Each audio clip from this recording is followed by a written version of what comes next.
أعوذ بالله السميع العليم من الشيطان الرجيم بسم الله الرحمن الرحيم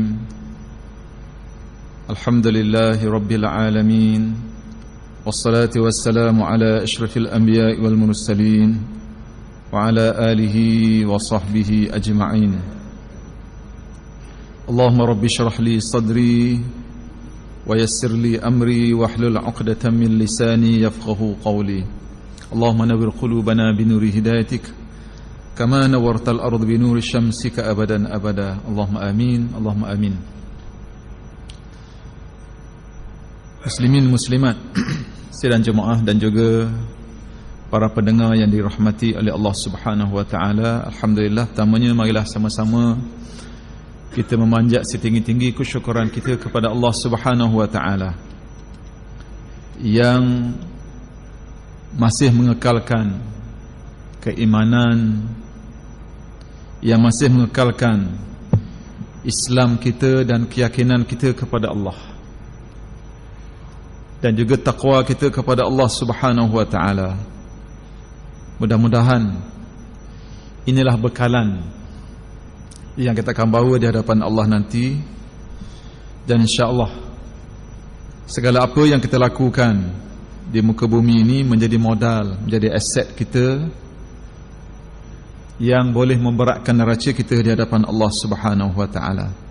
Tuan-tuan puan-puan yang dikasihi oleh Allah, yang penting dalam hidup kita ini bagaimana kita sentiasa berusaha mahu menjadikan diri kita ini sentiasa ikhlas kepada Allah, sentiasa mahu mempertingkatkan jati diri kita, kesungguhan kita untuk mendekatkan diri untuk beribadat dan melaksanakan tanggungjawab terhadap perkara yang kita dah tahu sebelum ini, supaya kita boleh beramal. Allah Ta'ala beri kekuatan kepada kita. Kita takut tuan-tuan puan-puan dikasihi oleh Allah dan juga sedang pendengar sekalian, kita tahu banyak benda, ya, tetapi kita lemah dalam melaksanakannya. Kita berdoa kepada Allah dengan penuh kesungguhan supaya Allah Ta'ala bantu kita, kita memahami, kita mengetahui dan bantu kita untuk beramal dengannya. Sebab itulah dituntut kepada kita, diajar oleh Rasulullah sallallahu alaihi wasallam supaya sentiasa berdoa kepada Allah setiap kali hujung sembahyang kita, pengakhiran sembahyang kita. Allahumma a'inni ala dzikrika wa syukrika wa husni ibadatik. Ya Allah, bantulah aku untuk ingat kepada Engkau ya Allah, untuk syukur kepada Engkau ya Allah, wa husni ibadatik, dan dapat melaksanakan ibadat kepada Engkau dengan sebaik-baiknya. Allahumma amin ya Rabb. Mudah-mudahan Allah Ta'ala beri kekuatan kepada kita untuk kita beramal apa yang kita tahu, apa yang kita faham.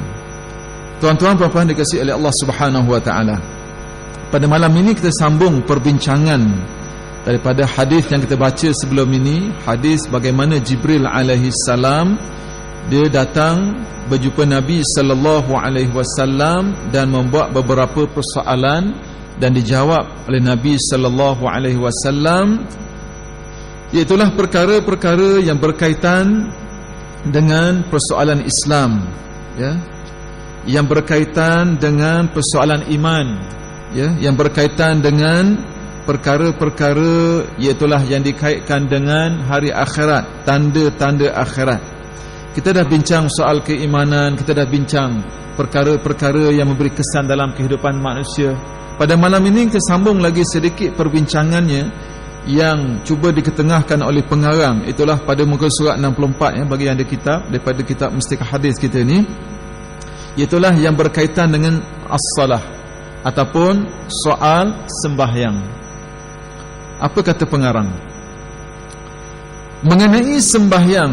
Sayyidina Umar radhiyallahu anhu berkata, sebagaimana yang tersebut dalam kitab Al-Muwatta, ya, sesiapa memelihara sembahyang dan tetap mengerjakannya, berarti ia memelihara agamanya. Dan sesiapa yang mensia-siakannya maka ia lebih-lebih lagi akan mensia-siakan kewajipan agama yang lain. Sebenarnya sembahyang itu tiang agama dan semulia-mulia asas Islam yang 5 sesudah 2 kalimah syahadah. Disebut dalam kitab yang kita sebut tadi, yang kita baca tadi, itulah disebut bagaimana dalam kitab Al-Muwatta, ya, bahawa sembahyang itu adalah perkara yang asas, ya.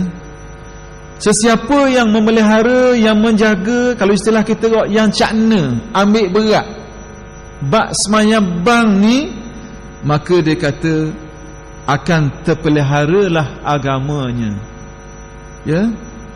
Tetapi sebaliknya, sesiapa yang mensia-siakan, ya, perkara-perkara yang berkait sembahyang ini, maka dia kata dia akan menjejaskan kewajipan-kewajipan yang lain. Maka dia kata, ya, siapa yang jaga sembahyang, kerjakannya, maka dia bererti telah memelihara agamanya. Orang yang jaga sembahyang dia, siapa waktu sembahyang dia sembahyang, siapa belum waktu dia standby dah, dia siap dah, tak tunggu orang bang masuk gitu, maka orang macam ni agamanya akan terpelihara. Kalau tak ada sifat ni, maka sebaliklah, akan merosakkan agamanya, kewajipan-kewajipan agamanya yang lain, maka tidak akan laksanakan secara baik. Jadi dia kata sembahyang itu tiang agama. As-salatu imaduddin, kata Rasulullah sallallahu alaihi wasallam. Dia adalah tiang kepada agama. Makna orang yang dirikan sembahyang, agama tiangnya, tiang agamanya tegak. Orang yang tak sembahyang, maka runtuhlah agamanya. Kedudukan sembahyang dalam agama menyamai kedudukan kepala pada tubuh badan. Oleh itu, sebagaimana seorang yang tidak berkepala tidak akan hidup, maka demikian juga tidak ada agama bagi orang yang tidak mengerjakan sembahyang. Kata pengarang, sembahyang ni dia ibarat kepala kepada tubuh badan manusia. Kalau kepala tak ada, macam mana nak hidup? Mati jawab dia. Tak ada orang hidup tak ada kepala, ya. Tak ada tangan tak apa lagi, tak ada kaki tak apa lagi, tak ada telinga tak apa lagi, tak ada kepala, habis, ya. Jadi sebab itu dia kata orang yang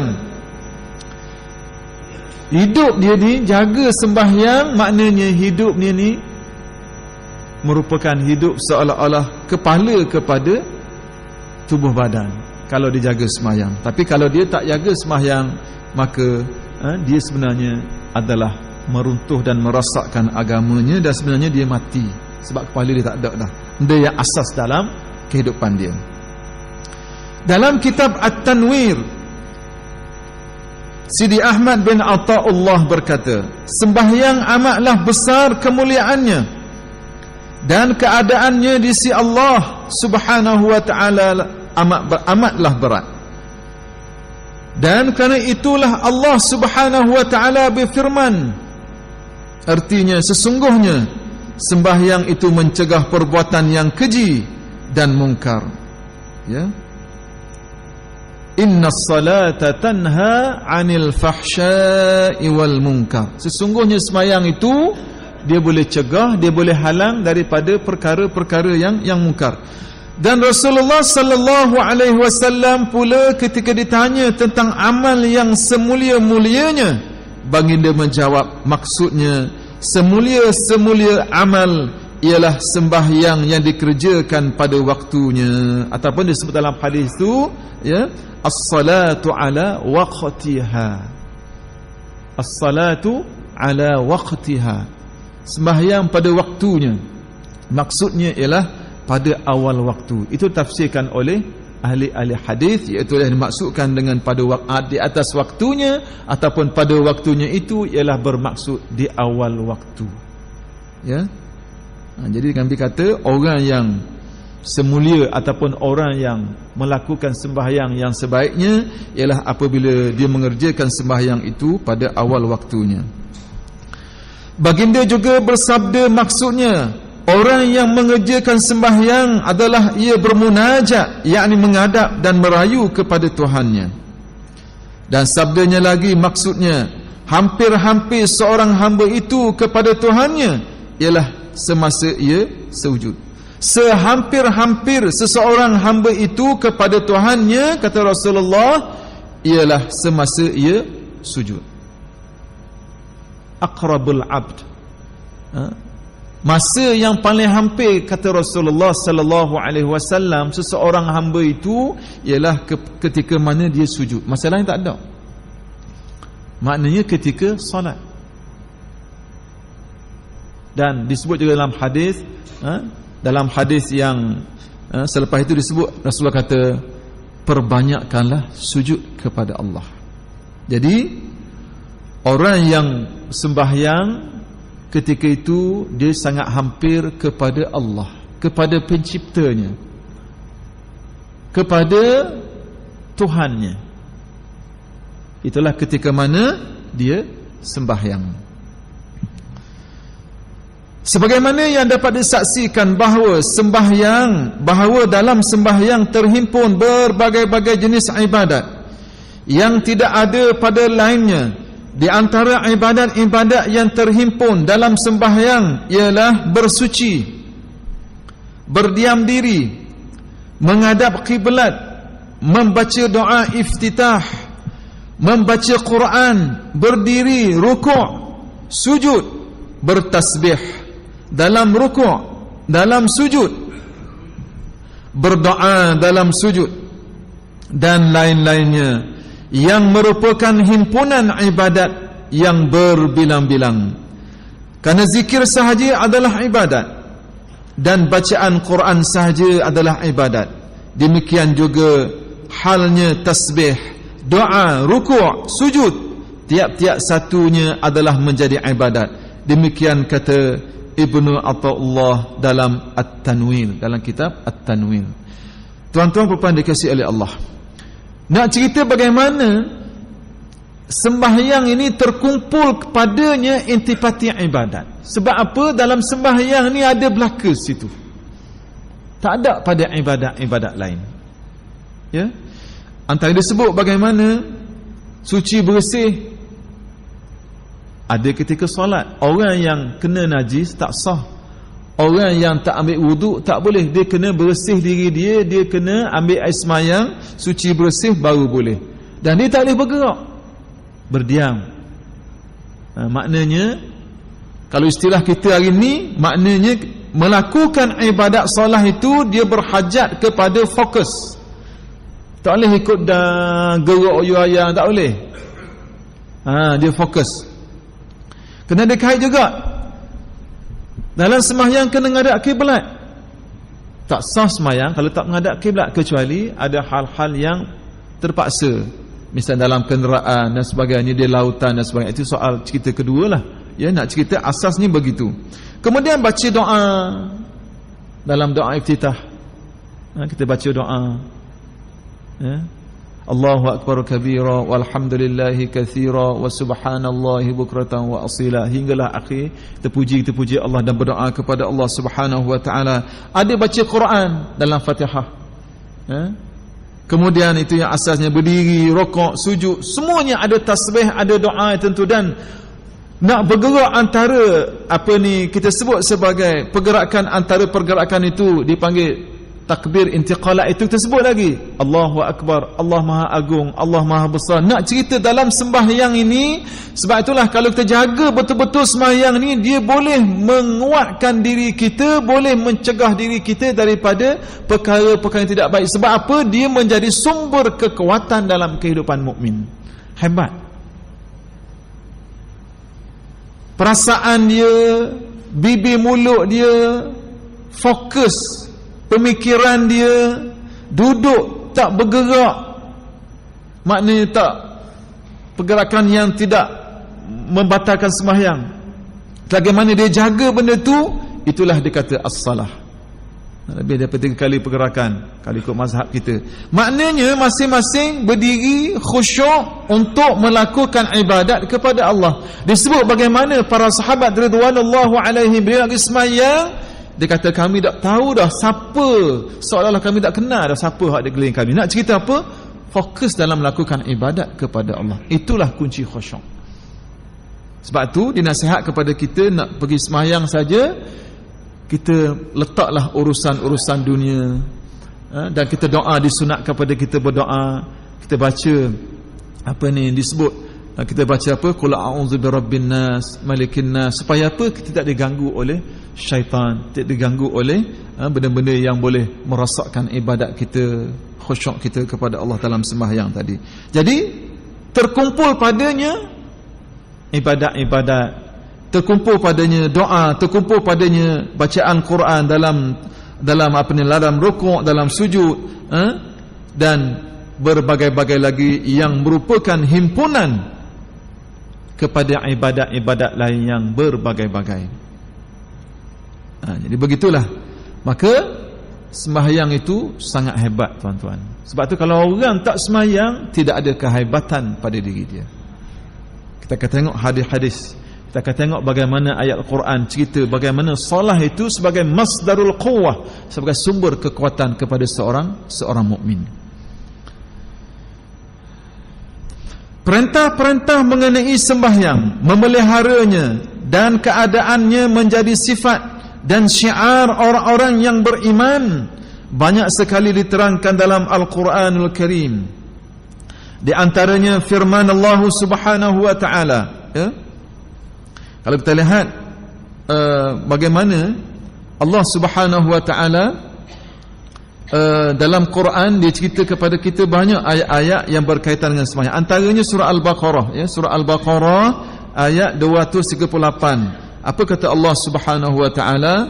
A'udzu billahi minasy syaithanir rajim. Hafizu 'alas salawati was salatil wusta wa qumu lillahi qanitin. Apa kata Allah? Kerjakanlah dengan tetap dan sempurna pada waktunya segala sembahyang fardu. Khasnya sembahyang al-wusta.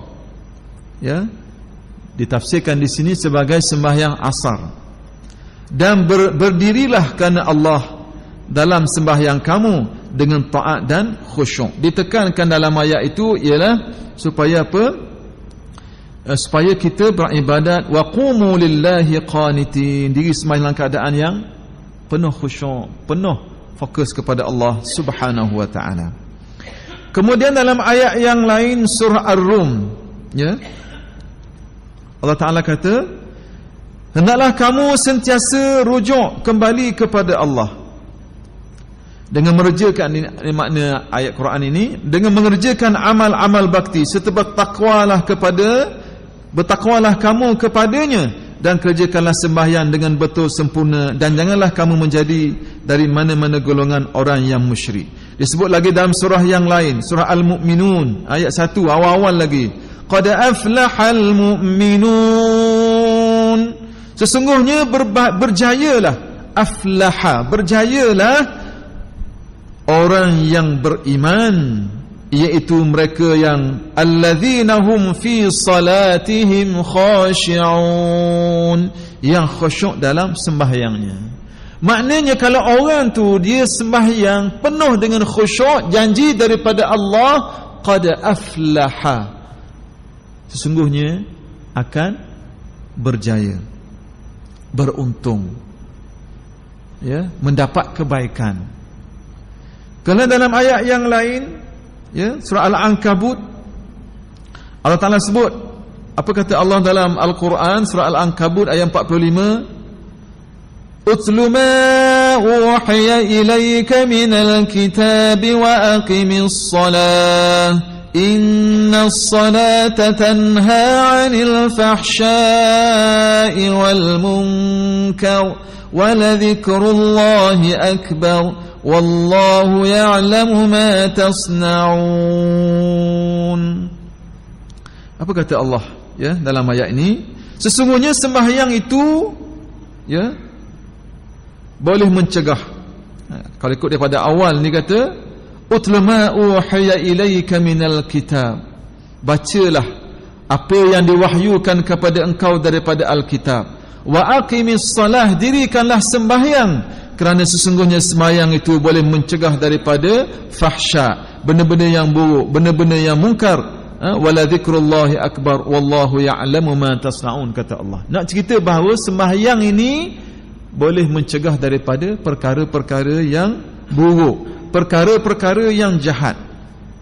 Cuma di sana bila kita sebut benda ni, ada orang tanya, "Dah ustaz, awak sembahyang bang tapi buat jahat juga, tu lagu mana?" Disebut oleh para ulama, mungkin sembahyangnya tidak diterima oleh Allah.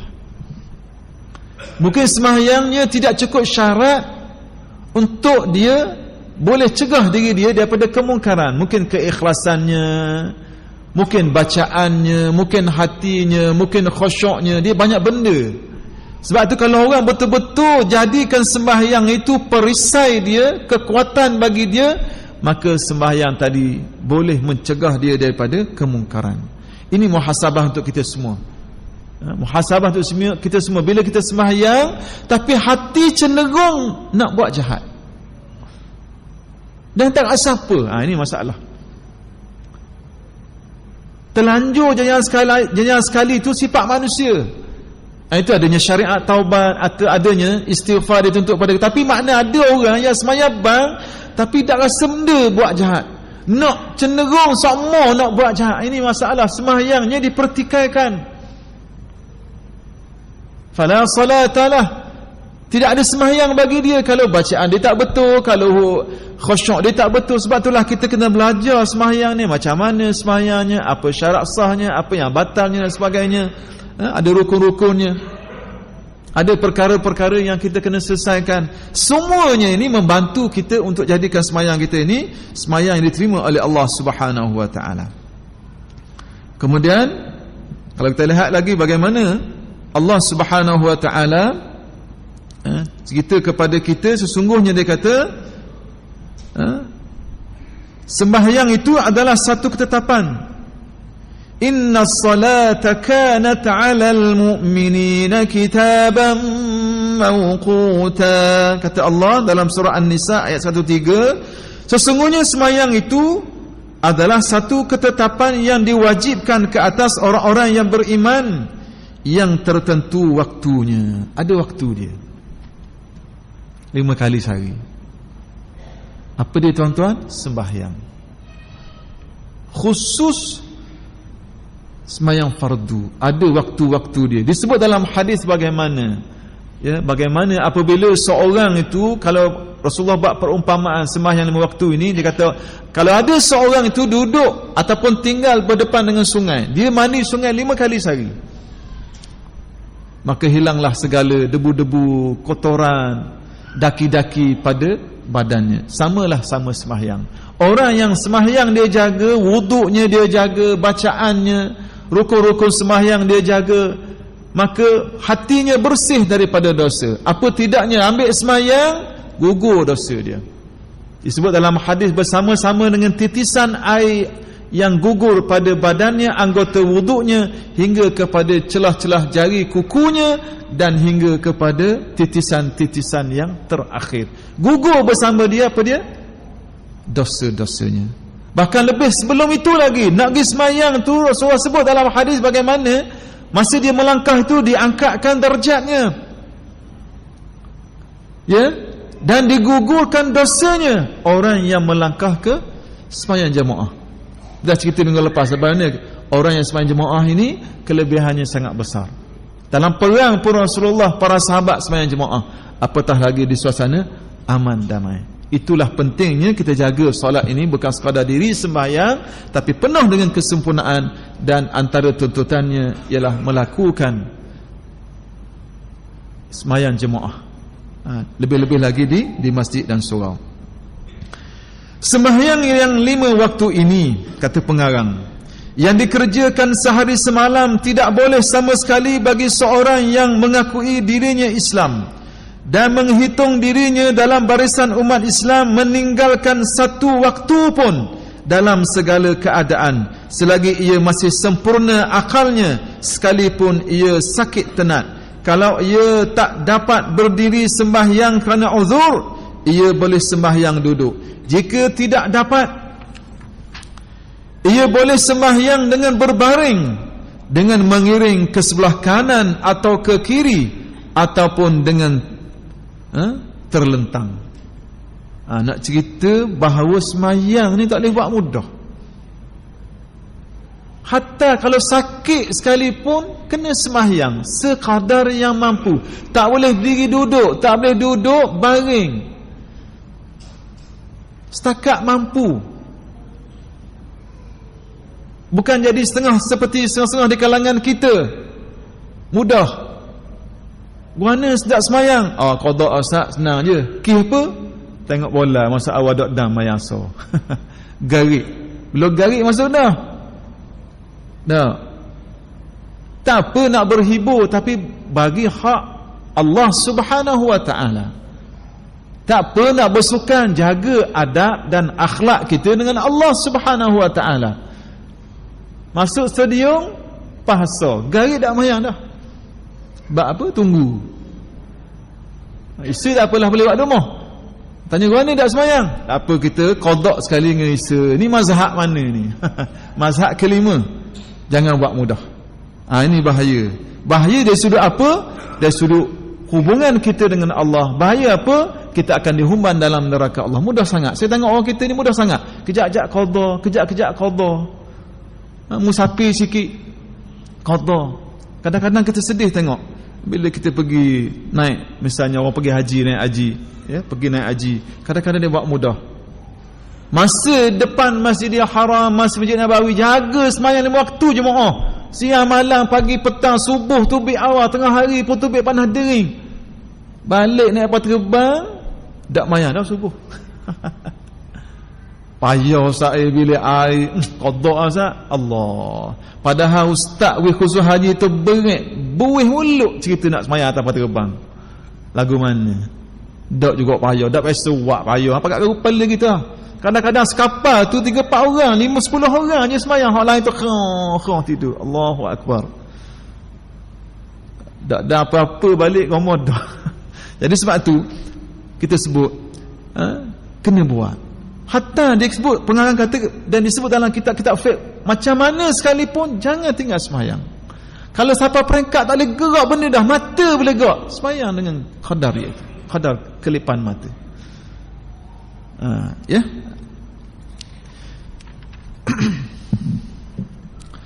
Kemudian dalam Al-Quran diberi amaran mengenai orang yang mencuaikan sembahyang. Tentang ini Allah Ta'ala berfirman, maksudnya kemudian mereka yang taat digantikan oleh keturunan yang mencuaikan sembahyang serta menurut hawa nafsu dengan melakukan maksiat, maka mereka akan menghadapi azab dalam neraka, kecuali orang-orang yang bertaubat dan beriman serta beramal soleh. Surah Maryam ayat 59 dan ayat 60. Apa kata Allah?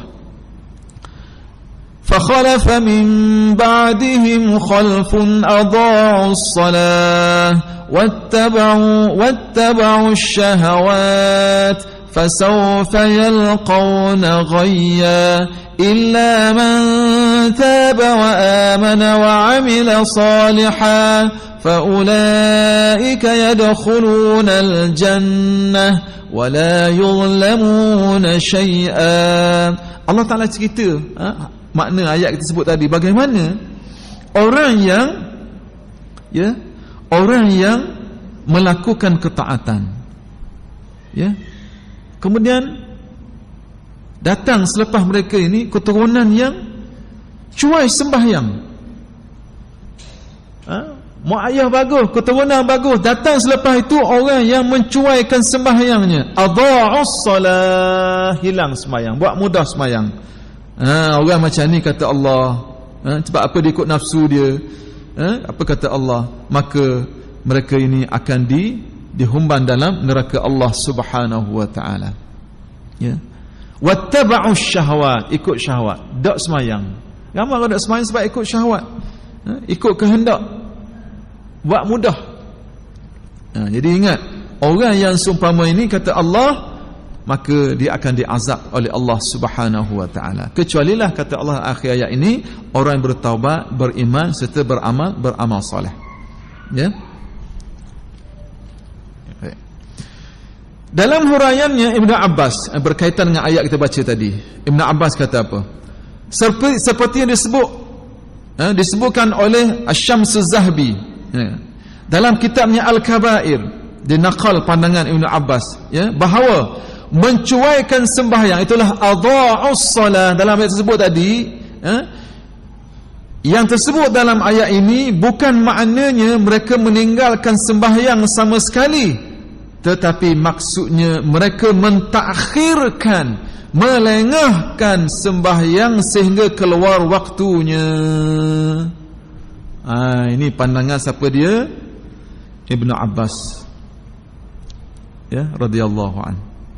Bukan setakat tinggal, tapi melengah-lengahkan, wak lambat-lambat sembahyang ujung-ujung. Kemudian hal ini dijelaskan oleh Sa'id bin Musayyib dengan menyatakan bahawa maksudnya orang itu tidak sembahyang zuhur melainkan setelah masuk waktu asar, dan seterusnya tentang waktu-waktu yang lain. Maka sesiapa yang mati dalam keadaan yang demikian dan ia tidak bertaubat, maka balasan yang ditetapkan baginya ialah azab seksa dalam neraka. Na'udzubillah min zalik. Kata Sa'id bin Al-Musayyib, Sa'id bin Musayyib min kabair at-tabi'in, ya, dia ni Makhzumi Al-Qurashi, dia terkenal sebagai Abu Muhammad. Dia kata macam mana orang yang semayang tak jaga, masuk sepadang semayang lain semua, zuhur dalam asar dalam garik dalam isya, tak apa cakna. Ataupun kalau ikut disebut oleh Ibnu Abbas tadi, bagaimana bukan setakat tinggal semayang tetapi mentakhirkan solat, melambat-lambatkan. Inilah yang banyak berlaku di kalangan kita, macam-macam alasan. Firman Allah Subhanahu wa taala lagi dalam surah Al-Ma'un. Dan surah Ma'un ni kita dengar sangat mudah tak? Tok Imam dia baca surah ni, kita sendiri baca surah Al-Ma'un. Bagaimana Allah Subhanahu wa taala cerita kepada kita orang yang sembahyang tapi dia tak jaga sembahyang dia, ya, ataupun dia terlalai daripada sembahyang dia.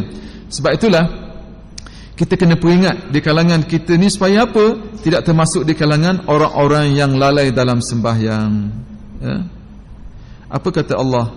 Bismillahirrahmanirrahim. Ara'aita alladhi yukazzibu bid-din fadhalika alladhi yad'u al-yatim wa la yahuddu 'ala ta'amil miskin fawailul lil musallin alladhina hum 'an salatihim sahun alladhina hum yura'una wa yamna'una al-ma'un. Ara'aita alladhi yukazzibu bid-din, tanya Allah, apakah kamu tak lihat orang-orang yang mendustakan agama ini? Fadzalika alladhi yad'ul yatim, maknanya dia buat mudah tentang anak yatim ni. Wala yahuddu ala ta'amil miskin, dia tidak menggalakkan beri makan kepada orang miskin. Ini ciri-ciri orang yang dusta terhadap agama. Orang anak yatim tak cara buat mudah, ataupun dia tidak beri hak kepada orang-orang yang dikaitkan dengan anak yatim, kemudian tak bagi makan orang miskin. Kemudian ciri ketiga dalam ayat ni, orang yang disebut sebagai yukadzibu biddin, ialah orang yang fawailul lil musallin, celaka dengan sembahyang dia. Macam mana? Alladzina hum an salatihim sahun, dia sembahyang tapi dia lalai. Alladzina hum yura'un wa yamna'un al-ma'un, dia lalai dalam sembahyang, bukan dia tinggal. Orang yang sembahyang tapi lalai, Ada ahli tafsir kata lalai daripada bacaannya, lalai daripada hatinya dengan Allah. Dia sembahyang dah tapi lalai. Bayangkan tuan-tuan, orang yang lalai sembahyang pun disebut sebagai fawailul lil musallin, celakalah orang yang sembahyang, apatah lagi orang yang tidak sembahyang. Na'udzubillah. Maka saya ingatkan diri saya kepada tuan-tuan sidang pendengar sekalian, supaya apa? Sembahyang tadi kita sembahyang penuh kebaikan. Sembahyang tadi mengisafkan kita seperti mana disebut sakma oleh imam kita tak nak sembahyang. Sembahyanglah seperti mana sembahyang yang terakhir, solat muwadda'. Sembahyang tak ada hak lah dah. Maknanya kalau sembahyang gaya tadi macam lepas tak ada isa dah mati maksudnya. Kalau sembahyang isa lepas ni, maknanya sembahyang isa terasakan inilah sembahyang yang terakhir dalam hidup kita, dah dengan subuh. Apa dia khusyuk molek. Ini benda-benda yang boleh membantu kita, yang boleh mengkhusyukkan kita, membantu kita untuk kita apa? Kita dekat kepada Allah, kita fokus dalam sembahyang tadi. Disebut juga oleh para ulama, antara perkara yang boleh membantu kita, ya, perkara yang boleh bantu khusyuk kita dengan Allah Subhanahu wa taala, iaitulah kita tahu makna sembahyang. Allahu akbar, Allah Maha Besar. Setiap pergerakan itu kita memuji Allah Subhanahu wa taala. Baca Fatihah, makna dia apa? Bismillahirrahmanirrahim, dengan nama Allah yang Maha Pemurah lagi Maha Penyayang. Alhamdulillahi Rabbil Alamin. Segala puji bagi Allah Tuhan sekalian alam. Begitulah sehingga makna kita baca, mulut kita baca, hati kita tahu apa yang kita baca. Mulut kita berdoa, Rabbighfirli warhamni wajburni warfa'ni warzuqni wahdini wa'afini wa'afu anni. Hati kita hampir dan doa dengan doa yang hebat ini. Sekejap tapi doa sangat hebat. Rabbighfirli, ampun dosaku ya Allah. Warhamni, rahmat padaku ya Allah. Wajburni, tampal segala kekurangan kelemahan aku ya Allah. Warfa'ni, angkat derajat aku ya Allah. Warzuqni, beri rizki kepada aku ya Allah. Wahdini, berilah petunjuk hidayah kepadaku ya Allah. Wa'afini wa'fu anni, maafkanlah aku lah, kebaikan, kesihatan yang baik. Allahu akbar. Sangat hebat doa, tapi kita kita lalai. Sebab tu kita cuba hidupkan diri kita supaya apa? Jadi sembahyang kita tu sebagai satu titik tolak yang boleh memberi kekuatan. Sebab tu kita ulang benda yang salah 5 kali sehari, benda yang sama. Fatihah setiap rakaat kita ulang. Tak baca tak sah sembahyang. La salata liman lam yaqra bi Fatihatil kitab atau kama qala sallallahu alaihi wasallam. Rasulullah kata apa? Orang tak baca Fatihah tak sah sembahyang dia, tidak ada sembahyang baginya. Nak cerita bahawa benda-benda yang kita baca, ayat kita baca dalam Fatihah itu sangat besar maknanya, sangat besar didikan pada jiwa dan hati kita. Fatihah itu sebanyak 114 surah dalam Quran itu, Fatihah menjadi rukun sembahyang. Nak cerita sebab apa tuan-tuan? Itulah satu-satunya surah yang boleh mendidik jiwa dan hati nurani kita dengan Allah, dengan manusia, dan hubungan kita dengan manusia, hubungan kita dengan Allah Subhanahu wa taala. Sebab tu Nabi kata dalam satu hadis kudusi, dia kata, aku bagikan Fatihah itu 2, nisfu li wa nisfu li abdi, kata Rasulullah. Separuh untuk aku, daripada awal kita puji Allah Ta'ala, Tuhan sekalian alam, arwah pemurah, penyayang, tempat maknanya Maliki Yaumiddin, dia menguasai hari akhirat, ya. Kemudian nisfuli, separuh tu kata Rasulullah, separuh kepada hamba, separuh untuk aku. Nisfuli abdi wa nisfuli, separuh untuk hamba, separuh untuk aku. Atau kama qala sallallahu alaihi wasallam. Separuh lagi apa dia? Kita minta kepada Allah. Iyyaka na'bud wa iyyaka nasta'in. Ya Allah, Engkau kami sembah, Engkau kami mohon pertolongan. Itu bahagian kita, hak kita minta dengan Allah. ihdinas siratal mustaqim siratal ladzina an'amta alaihim ila akhir ayat itu. Kita minta kepada Allah Ta'ala beri petunjuk kepada kita bersama dengan orang bertakwa, orang yang beriman, para anbiya, para rasul, bukan bersama golongan Yahudi, Nasrani. Itu kita minta setiap rakaat. Sebab tu kalau kita hayati betul-betul ni Fatihah setiap rakaat yang kita baca sehari semalam 17 kali kalau semalam waktu itu, cukup bagi kita beri kekuatan dan jati diri dalam kehidupan dunia, dalam mengharung ujian dunia, dan dalam berdepan dengan berbagai-bagai kerenah yang insya-Allah akan bertemu Allah Subhanahu wa taala. Tapi sebab kita dengar tehor daripada kecil. Tak rasa benda. Kadang-kadang Tok Imam salah dah. Derah. Habis.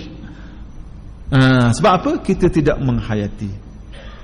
Kena Tok Imam baca ayat panjang sikit, Allah naik pula Ustaz Luqman banyak lagi baca.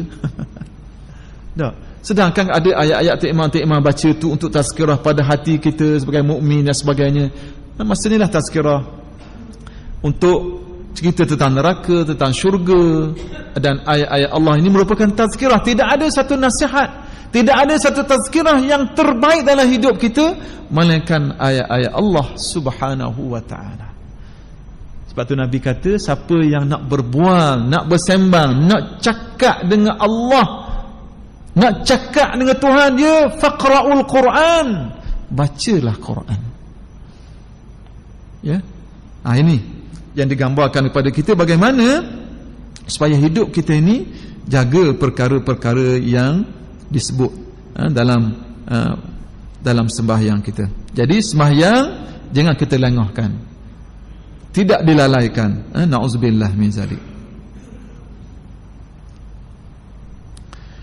Firman Allah Subhanahu wa taala dalam surah Al-Maun, yakni orang yang lalai, kata pengarang, yakni yang lalai dari mengerjakan pada waktunya, lalu dijanjikan kepada mereka dengan balasan yang seburuk-buruknya dalam neraka, kecuali orang yang bersifat demikian segera bertaubat dan menyesal terhadap perbuatannya itu. Jadi kalau kita sebelum ni banyak lalai, semayang lalai, tak tahu pelekor sekali orang tengah kata, ikut dah sekali baca, hati lalai, ingat macam-macam, maka dituntut kepada kita supaya apa?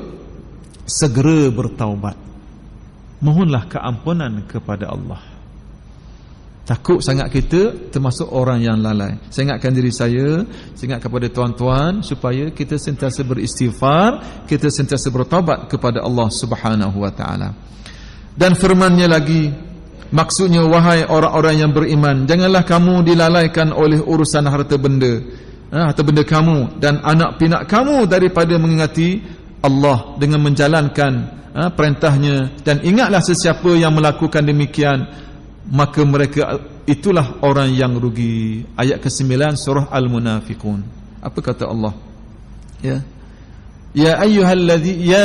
ayyuhalladzina amanu la tulhikum amwalukum wa la auladukum an dzikrillah wa man yaf'al dzalika fa ulaika humul khasirun. Wahai orang yang beriman, tuju kepada kita, tuju kepada saya, tuju pada tuan-tuan yang beriman kepada Allah Subhanahu wa taala. Apa kata Allah? Wahai orang-orang yang beriman, la tulhikum, jangan kamu dilalaikan, amwalukum, oleh harta benda kamu, wala auladukum, anak-anak kamu, an zikrillah, daripada mengingati Allah. Wa man yaf'al zalik, siapa yang dilalaikan oleh anak-anaknya, harta bendanya, daripada mengingati Allah Subhanahu wa taala, zikir kepada Allah Subhanahu wa taala, fa ulaika humul khasirun.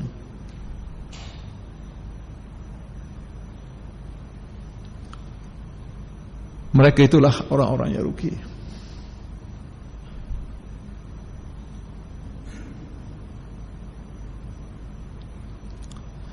Sebab tu tuan-tuan,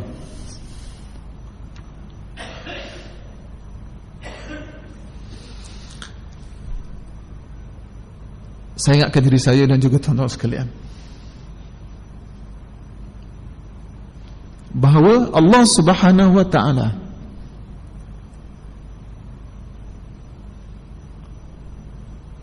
meletakkan orang yang tidak zikir, lalai zikir kepada Allah, ditafsirkan oleh tafsir antaranya ialah tidak sembahyang,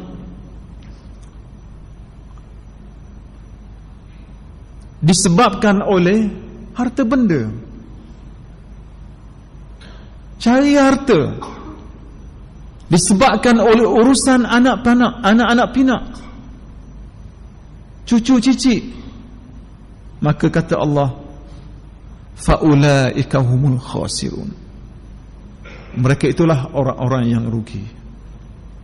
Ya, tuan-tuan bertengok balik surah Munafikun.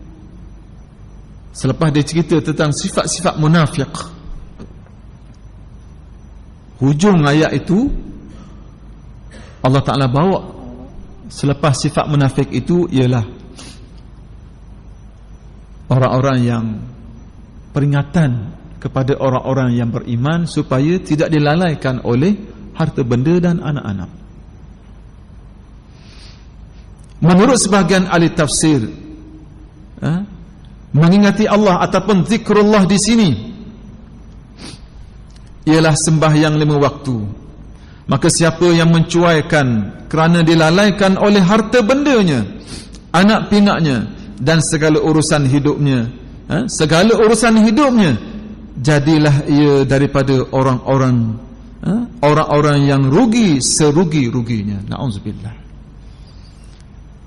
Kita berdoa kepada Allah Subhanahu wa taala supaya harta benda kita, kedudukan kita, dunia yang ada pada kita yang melimpah ruah bagi setengah manusia, anak-anak zuriat yang ramai bagi setengah manusia di kalangan kita ini, tidak menjadi penghalang kita daripada zikir kepada Allah, tidak menjadi penghalang kita daripada untuk kita taat dan patuh kepada Allah Subhanahu wa taala.